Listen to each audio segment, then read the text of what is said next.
Today marks the beginning of a new era for Atlanta Hawks basketball as Quin Snyder officially takes over as head coach. Yeah, some very big news for the city. The timing here is interesting. Usually these moves happen after the season, but in this case, the Hawks still have 21 games to play. And 11 Alive's Maria Martin talked with Snyder this afternoon, and she joins us now. Hey, ladies. Yeah, you're right. The Hawks have their guy, and the timeline was incredibly swift in naming Quin Snyder their new head coach. He is back here in Atlanta, where he was an assistant for the 2013-14 season. Now, Snyder has a long and proven track record in the NBA, and he's hoping that experience translates into success with a team who has the intangibles to make a playoff run. Coach, welcome back to Atlanta. Thank you. I know this is very exciting for you, but when you first get the call that you're going to return to Atlanta and be the head coach, what was initially going through your mind?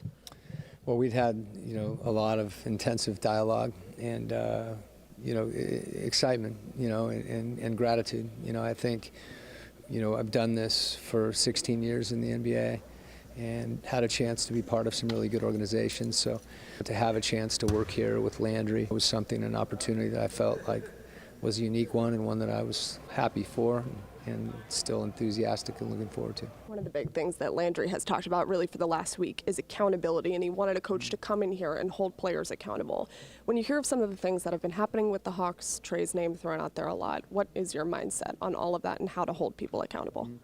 Well, the way I've looked at this is to look at the whole team. I think for all of us, myself, maybe first and foremost, to be accountable to myself, and for the players, I think individually that's where that starts. I think if there's a commitment to a team evolving and taking on a certain identity that, obviously those things on the court as far as what your play looks like, you're able to identify them, and it's not something you don't run from that.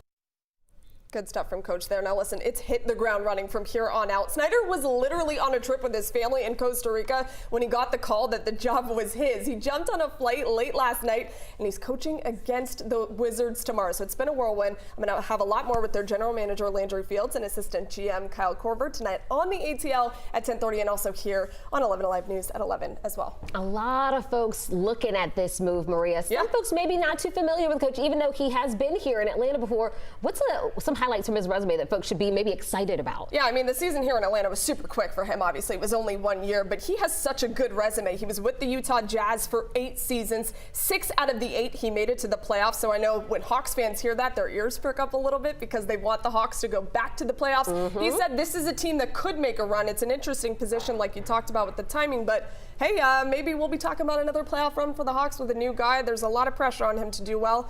I like the hire. I think it'll be good. I will take your assessment, Maria. Okay, good. I love that. A lot of folks looking for some good action here, just like we saw before. We can do it. He even said State Farm Arena is fun, and he's excited to get back in there. So yes, we're excited for that. All right, something maybe not to be too excited about. That rain in the forecast. Our chief meteorologist, Chris Holcomb, is tracking it all.